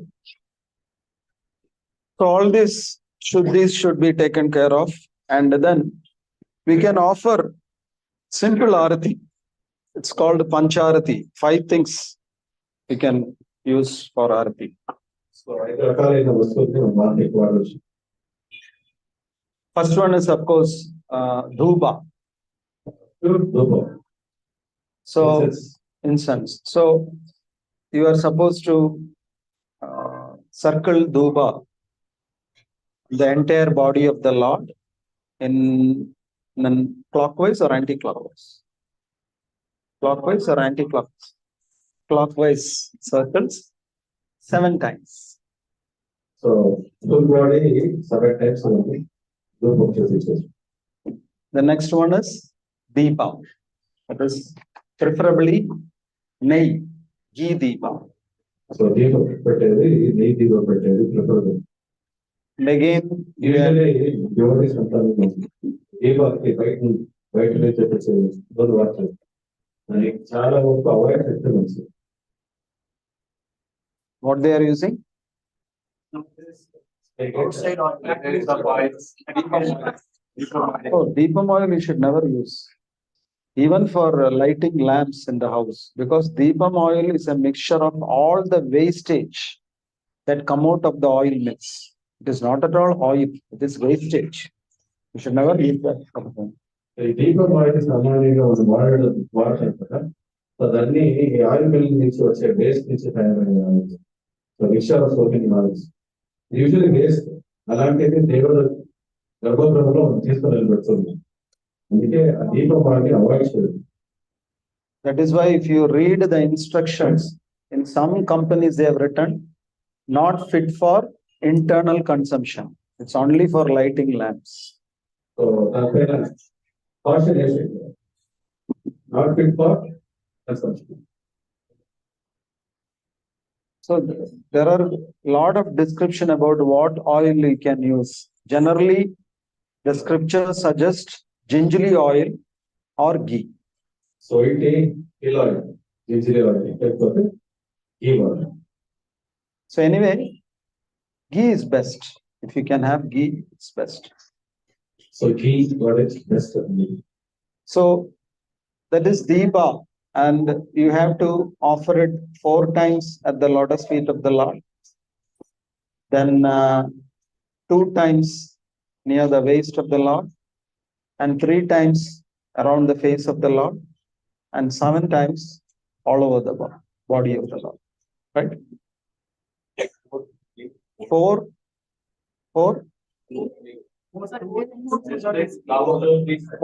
2, 3, 7. So ఈ 4 to 3 4 at the lotus feet, 2 at the waist, 3 at the lotus feet, 4, 2, 3, 3 at the lotus feet, 7 times all over the body. Damodaradi, follow that system. 4, 2, 3, 7. Okay. Then Dhuba, Deepa, the next one is Arkhya. Okay, Arkhya. Arkhya means you offer water, Jala, isn't it? So how many times you offer Jala? What is the system you follow? Huh? How many times? 3 times where?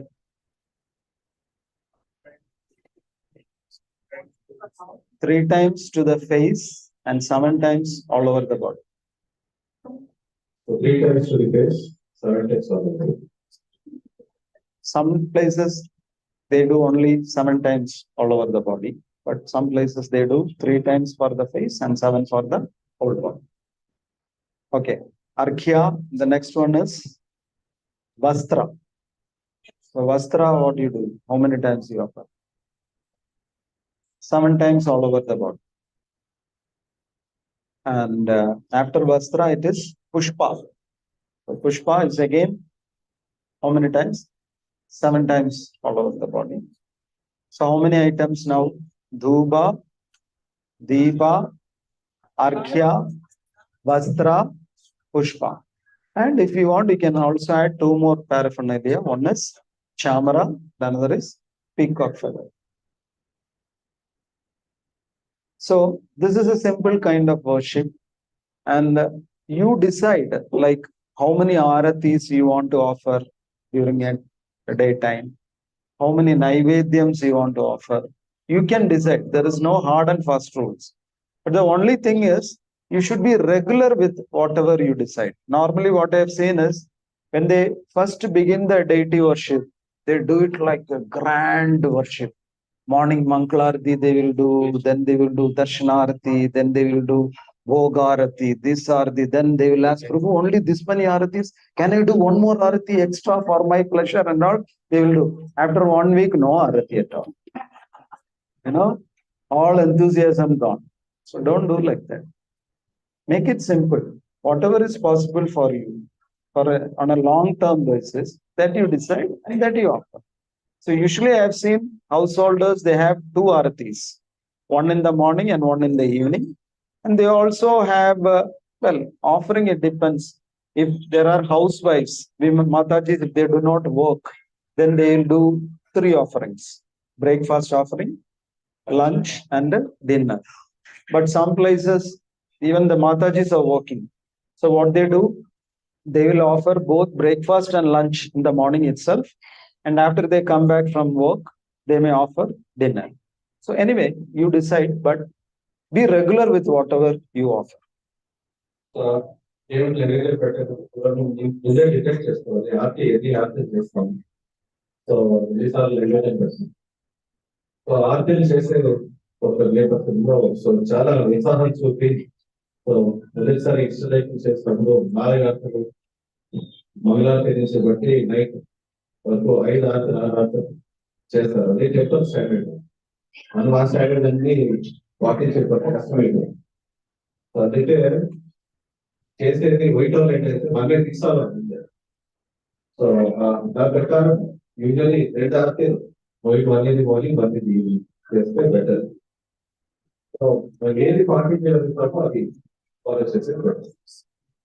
అలాగే నైవేద్యం కూడా so 3 సార్లు చేసుకుంటాం, 2 సార్లు చేసుకుంటాం, అది decide అవుతుంది. So దాని ప్రకారం మనం రెగ్యులర్ గా ఆపరేట్ చేయాలి. And also make sure that all the family members also participate in the deity worship. Sometimes I have seen that it's mostly done by the Matajis. Prabhujis have no connection with the deity worship. Children are not at all connected to deity worship. It should not be that way. Everybody should participate in deity worship, and even you should train your children to do deity worship. Don't think that they are children, they may do some mistakes. Nothing like that. They should also get trained. So you supervise them and make sure that some aratis they do, some offerings they do, kirtans they do. All these things we should train. So usually మనం ఆర్తి చేస్తారు.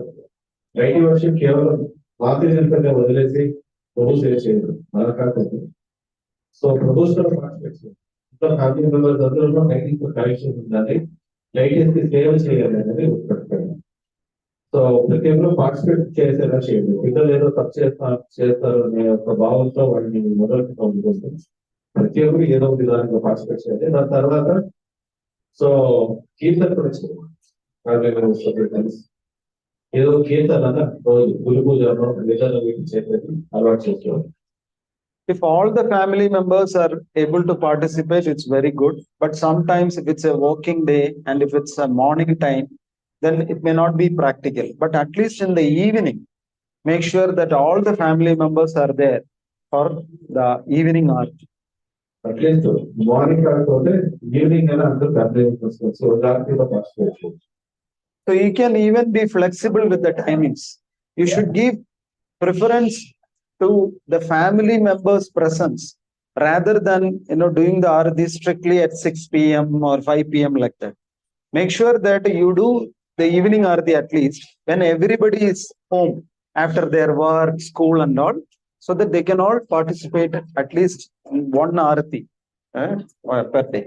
So ఇంట్లో అందరూ కనీసం ఉదాహరణ అందరూ ఒక చోట్ల ఉంది కీర్తన చేసి ఆర్తిలో పార్టిసిపేట్ చేయడం important. So after arati, you can also have some Krishna Katha if you want. You don't have to have a 45 minutes class or 1 hour class. You can speak for maybe some 10-15 minutes. Make that a habit, so that the children get that culture. Evening we should participate in arati. We should hear some Krishna Katha. And if you have some more time, all the family members can sit together and chant one round together. That's all very helpful. Family members అందరూ వచ్చే కృష్ణ కూడా చేయొచ్చు.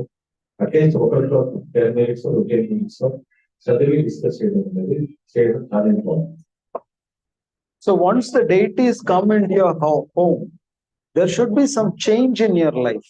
It's not that deities came but our life is still the same. No, it should not be like that. Some changes should happen in your family life, in your home atmosphere. Some changes should be there. దీంట్లో కొన్ని మార్పులు అనేది జరిగాయి deities వచ్చిన తర్వాత. So deities వచ్చిన తర్వాత కూడా మన జీవనం యథాతథంగానే ఉంది అంటే సో అర్థం లేకుండా అయిపోయింది. సో వాళ్ళు వచ్చారు అంటే ఇంకా వాళ్ళ ప్రెసెన్స్ ఉంది అనే ఒక భావంతో నాకు ఎప్పుడూ ఉన్నారు. సో దాన్ని ఈ కార్యక్రమాలు ఎప్పుడు విధి విధానాలని నిత్యంగా జరిగేదాన్ని చూసుకోవాలి. So it's very important for the children, for sure, so that they will imbibe that culture. That evening means we should worship the deity, we should chant, we should hear Krishna Katha. That is the way how you train your kids. Don't think that I am sending my kids to the Prahlad school, Sunday school, they will get trained. That is one part of the training. The main part comes in the home only. Every day they should get this culture. So మన పిల్లల్ని Prahlad school పంపిస్తాను అంటే sir అన్నీ training అయిపోతుంది, ఇంకా మనమే పట్టించుకోవాల్సిన అవసరం లేదు. సో ఆ భావంలో ఉంటుంది కదా. సో రోజు సాయంత్రం అట్లీస్ట్ అట్లలో ఒక ఆర్తిలో నదులు కలిసి కీర్తన చేయాలి అనేది సో ఈ అలవాటు మన నదులు అలవాటుకోవడానికి ప్రయత్నించాలి. Many grihasthas think that our duty is to give birth to the children, feed them, put them into school. Spiritual training is the headache of Venudari Prabhu and team. That is not true. You also are responsible. See, sometimes devotees think that our duty is to simply feed them or put them into school, educate them. Spiritual training is the duty of the temple authorities. It's not true. You also have an equal role to play in training your children spiritually. పిల్లల్ని మనం train చేయడం అనేది especially ఈ కార్యక్రమాలన్నీ మన దగ్గర జరుగుతుంది sir. At least only రాత్రిలో ఇంట్లో ఉండే వాళ్ళతో పార్టిసిపేట్ చేస్తారంటే సో అదే ఆ కల్చర్ టెంపుల్లో ఏ కల్చర్ ఉందో దాన్ని మనము ఇంట్లో రిఫ్లెక్ట్ చేస్తాము. సో ఓన్లీ కీర్తన జరగాలి, at least 10 minutes read from scriptures. All family members రోజు చేస్తారు. ఎవరు లేకపోతే ఎప్పుడో మాతాజీ ప్రభు వాళ్ళు so they read and then they get school. So the most important thing that you have to keep in mind when you do deity worship is one golden thing: Pratima nahi tumi sakshat Brajendra Nandana. Always you remember this. So what is the meaning of this? Pratima nahi tumi. You are not Pratima. Pratima means a lifeless statue. But who are you? Sakshat Brajendra Nandana. Never lose track of this important truth.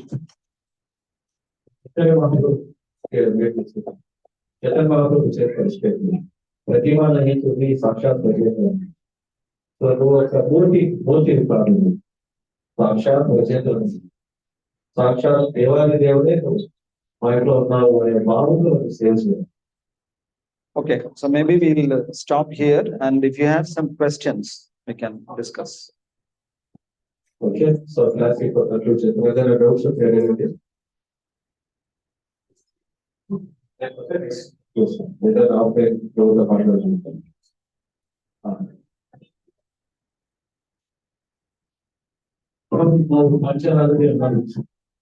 So now in order we have other.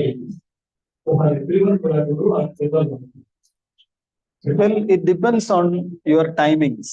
If you have enough time, then you can do for every single personality, for Gauranga, for Nithyananda, Jagannath, Baladev, Subhadra, like that.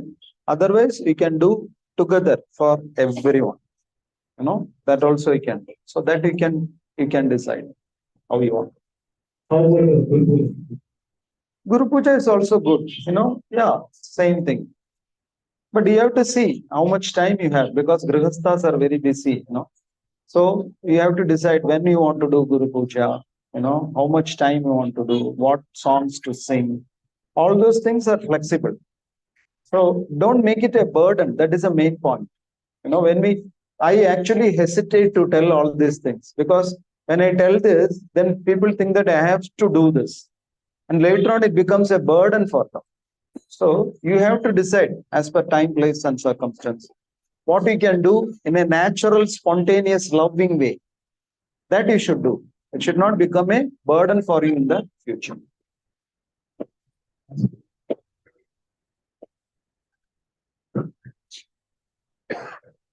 This change in every time.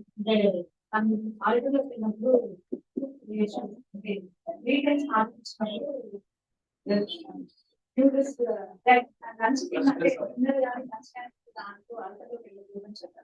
so it Yeah, the logic behind that rule is whenever you eat a full meal, especially, there is every chance that it spills on your clothes, isn't it? How much ever you take care. Sometimes we make dal like rasam. Definitely it will fall on your clothes. So it is called moochi, isn't it? It is uchishta. So it will contaminate your clothes. So that is why they say if you are taking a full meal, it is just like one piece of fruit. You drop it into your mouth, it is fine. But full meal, it is better that you be careful. Otherwise, what you can do is sometimes some places they do that. They have, as soon as your deity worship is over, you remove those clothes and keep it separate. And then you put your dirty clothes and do all these full meals. You spit, you do whatever you want, do rasam abhishekam, no problem. Then afterwards, you clean your body and then take the dress, do the achaman and do that. So it's up to you. also every 3 times. Also 2 times every time change. Yeah, that is practically difficult. But this must be okay, right? Yeah. But small things, it's fine. Suppose you drink a cup of juice and all, you don't have to immediately go and change. So that's why you do achaman. Make sure that you do achaman so that in case there is some impurity, it is taken care of.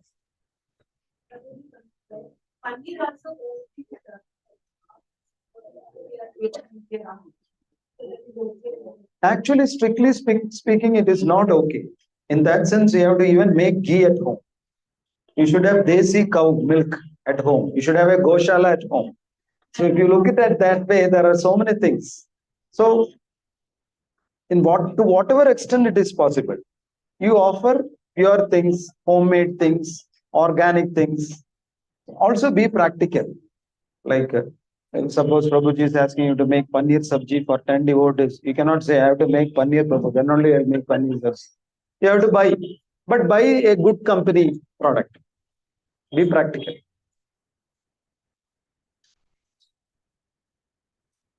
If we could special without washing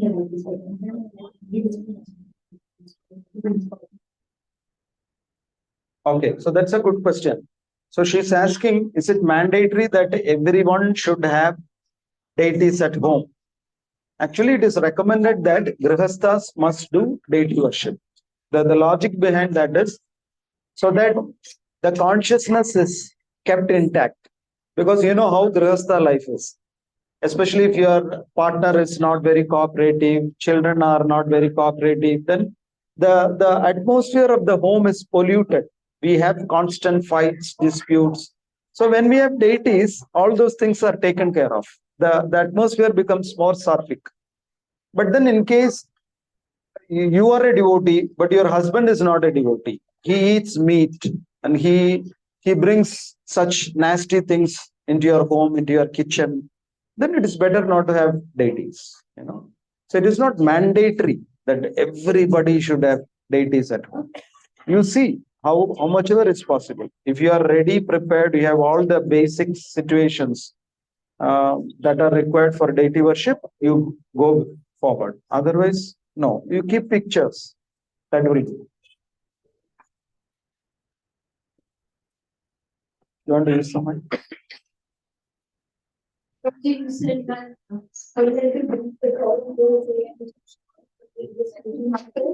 and the deity also. So regarding deities, what religions explain familiarity with the deities is? Familiarity with the deities means sometimes I have seen people treat deities like their own children.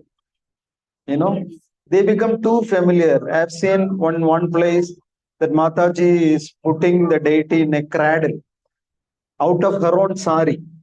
She is using her used sari and she is making a total. You know what is total? In villages and all, uyala.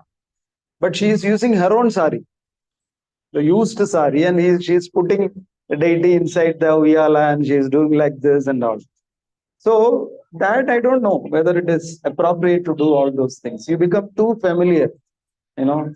It is something like Sahajiya mentality, you know. You think Krishna is so close to you. You think like you are Yashoda, you know.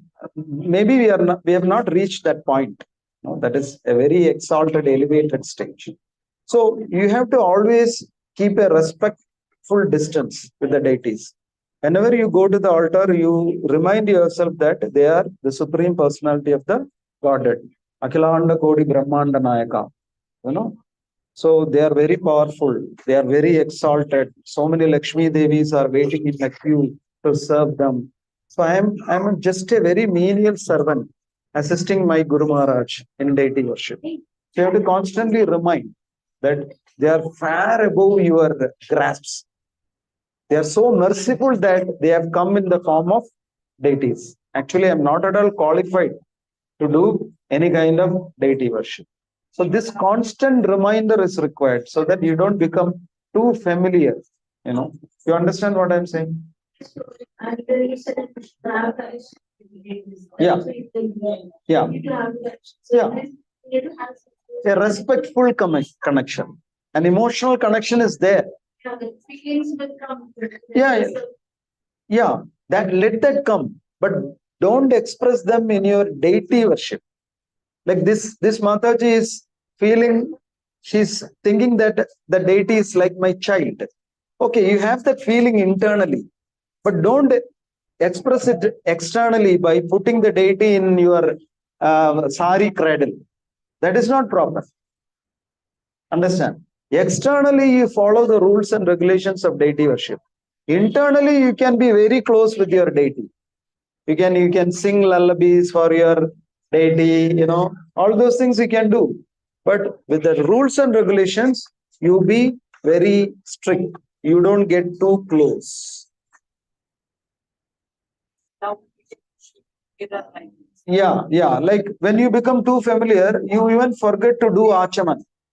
You forget to wash your clothes. No, you think he's like my kid. It doesn't really matter. You know, that should not happen. Rules and regulations are important and power is also very important. Krishna said, I'm not accepting love. Yeah. So then we follow everything, we follow the rules and regulations, but we do not have that power. So then the Lord takes all this because there are so many devotees like we have one devotee Dharmavai or without taking baths, we still took his service to Lord. So I mean, Dharmavai, she was not taking bath, but you know, with so much of love, she was taking an obvious Lord in that. And then when she was for that, you know, take bath and go on the step on very late and that story. So when we have such level of devotees, and we are not mother of the but they have a lot of powers in them. I mean, we should, I mean, instead of for instance, then Baba should also come. I don't think that whole. Yeah, it's a little difficult. Like Karoma Bai, we cannot imitate Karoma Bai. You know, we cannot imitate. But you can borrow her bhava. She was so much worried that Jagannath is not being fed, you know, properly, or he's hungry. I should not keep him hungry. That bhava you can borrow. So how you express that in your deity worship? Make sure that he served breakfast exactly at 8 a.m. I cannot make him wait. Whatever, at any cost, I will cook and feed him at exactly at 8 a.m. But that doesn't mean that you don't take bath. Without taking bath, you cook. There you have to follow the rules. But internally, you are so much concerned. Otherwise, you can also think, you know, why I should be worried? So many devotees are making their offerings. Even if I don't offer, Lakshmi Devi will anyway offer him breakfast. So I don't have to worry. I can even offer it late, or I can even one day skip breakfast. I'm not feeling good to enter the kitchen. I'm feeling a little lazy. No. There you have to be strict. But internally, you imbibe that bhava. Then the deity worship becomes more sweet. You will establish a relationship with the deity. You know, you consider him as your child if you want. You can do that. So how do you express it externally? You are very punctual. You make sure that I'm feeding my child. So the utensils that I use must be very clean. The ingredients should be very pure. I cannot keep boiling milk in front of the deities because he may burn his fingers or mouth. All this bhava is good. But then externally, you follow the rules and regulations.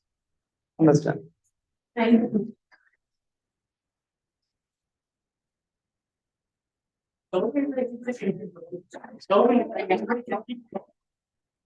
No, anybody in the sense you follow certain basic conditions. It's not that anybody can worship Gaur-Nitai. For worshipping Gaur-Nitai also, you require certain qualifications. Like your place should be clean. You should regularly offer worship. You should be ready to do kirtanam. You should be ready to offer boga. All those things should be taken care of.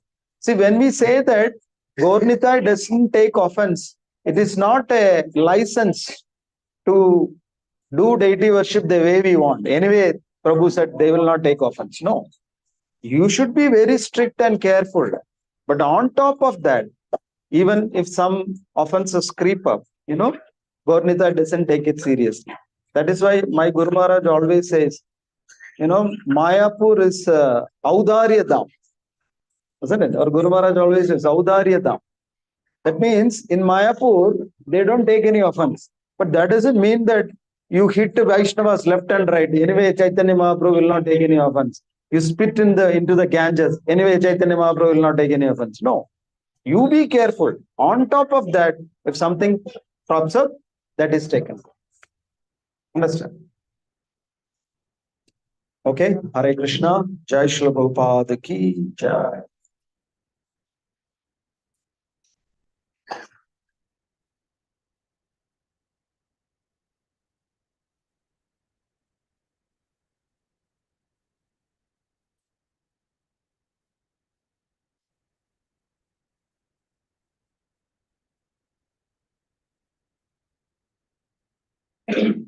Hare Krishna, so let us thank Sundar Guruji for this wonderful session on divinity worship. So let us express our gratitude for chanting Hare Krishna, Hare Krishna, Hare Hare, Hare Rama, Hare Rama, Rama Rama, Hare Hare. Hare Krishna, Krishna Krishna, Hare Hare, Hare Rama, Rama Rama.